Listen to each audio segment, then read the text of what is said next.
It's sickening. Yeah, well, there's one huge hole in the tabloid case that is being made in the media. My lover boasted of murders at sea, which is, as you point out, that Joan Webster's body was discovered a little over 8 years after her disappearance on land and not at sea, and that in fact that boat, which was alleged to have been used for the disposal of Joan's body, was already at the bottom of the ocean months before Joan went missing.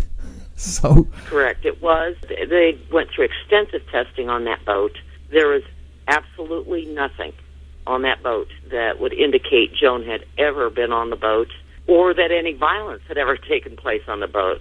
When Joan's remains were found, I remember getting that, and it certainly made me question the theory that they had developed, because the informant's statement, Robert Bond's statement, was false. That was very clear. He had said that he had taken his boat out and dumped her in the ocean. It's completely impossible what is promoted as the theory, understanding how Joan was found. Her skeleton had been stripped of all clothing. Okay. Absolutely all clothing. This is the end of November, in the middle of the night. She had a hole in her head that was 2 inches by 4 inches. It took out the entire right side of her head. The space that Mr. Burke alleges this crime took place in, and the instruments he suggests, a whiskey bottle or the butt of a fake gun, would not wield that kind of force, number one. This is on the boat, the allegation which came out in the Bond statement which you've mentioned, and that's somebody who was incarcerated with Leonard Paradiso, who claimed that Paradiso had confessed of how he had killed Joan on the boat while holding her and striking her with a bottle. As you point out, that there isn't, this is a small boat, and there isn't room to swing a cat, as they say. There certainly isn't room to swing a whiskey bottle with murderous intent in the confined spaces there. And of course you question, and have always questioned, the reliability of that claim by Bond. Those kinds of claims always have to be viewed dubiously, don't they, Eve? Because you're talking about somebody who's in jail on something else, and maybe he's got something to gain by coming forward and implicating somebody in a crime. He had absolutely nothing to lose and the hope of everything to gain. He had just been convicted of his second murder. He had been out on parole for only 4 months from a previous murder, and he blew the brains out of his benefactor, the woman who helped him gain a parole. He had been convicted. He was going back to prison, no question. In other words, this guy is a completely unreliable witness, but it was this statement which was brought forward and led to what you claim is pressure being put on people to come forward and substantiate this wild tale of Leonard Paradiso as a multiple serial killer. But one of the issues that is used to tie him to the Joan Webster killing is that the wallet of Joan's and handbag were found not too far from Marie Iannuzzi's body. What was the timing on all this, and how the hell did that happen? Because it was a different location to where Joan's actual body was found, was where the handbag and wallet were found. Completely different. And I have been out to the Boston area and kind of retraced those areas, so I really do have a good feel for where things were and how far things were apart. Mm-hmm. It's very misleading where Marie Iannuzzi's body was found versus where Joan's purse and wallet were found. Marie Iannuzzi's body was found on a very rocky embankment by the Pines River, and it was behind, at that time it was a closed lobster company, and you had to turn down their drive or dirt road to get back into the area.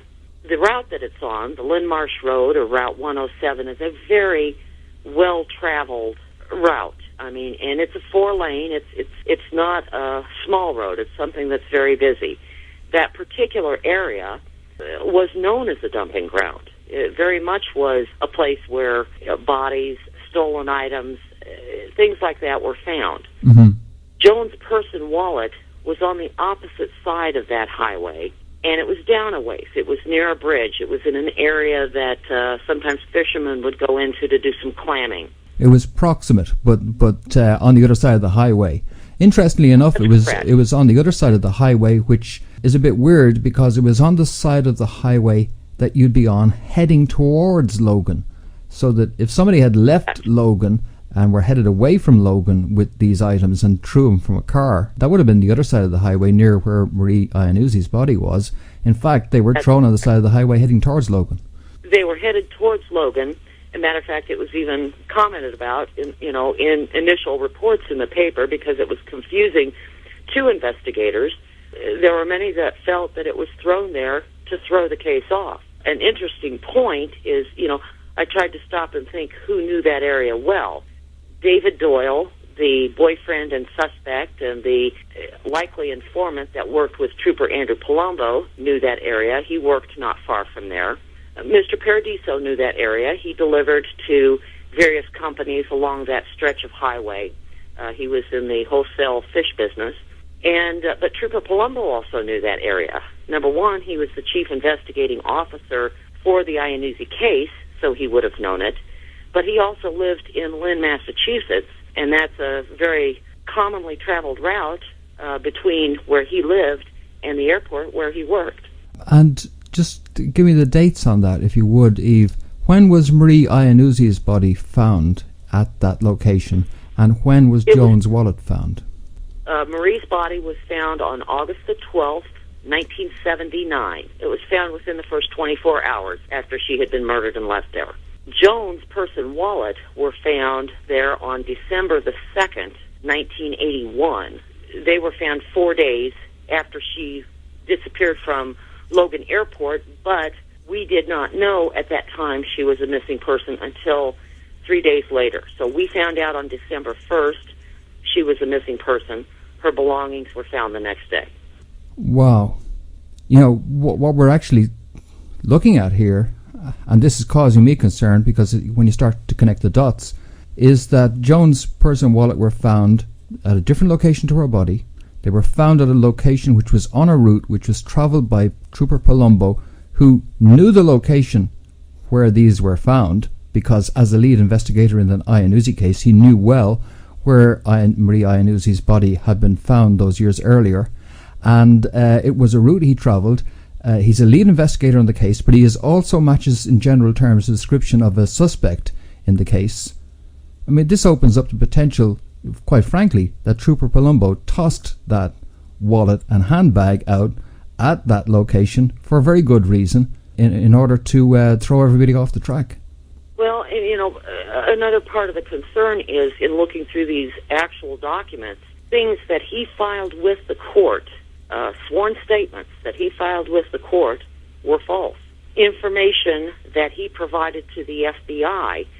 The FBI was involved in this case right from the beginning. Mr. Burke doesn't acknowledge that and suggests that he brings the FBI in the spring of 1983, quite some time later, but they were actually involved very early on. Information was provided to the FBI that was false, and it was information that was consistent with the informant statements that came out, and it even referred to the Iannuzzi case. They suggested that jewelry was missing from the Marie Iannuzzi case. That's false. That's a false statement. So there was false information being provided to the federal authorities. Not only were they corrupt, but they were getting false information as well. Right. Well, let's look at some more information which we know was false and look in some detail at it, because it may point us in the direction of motivations and may actually form some kind of a smoking gun. This is the famous Bond statement, the informant who was incarcerated along with Paradiso, who claimed to have this confession from Paradiso. In the course of that alleged confession, it's described that Joan was killed by a blow to the head and then dumped at sea.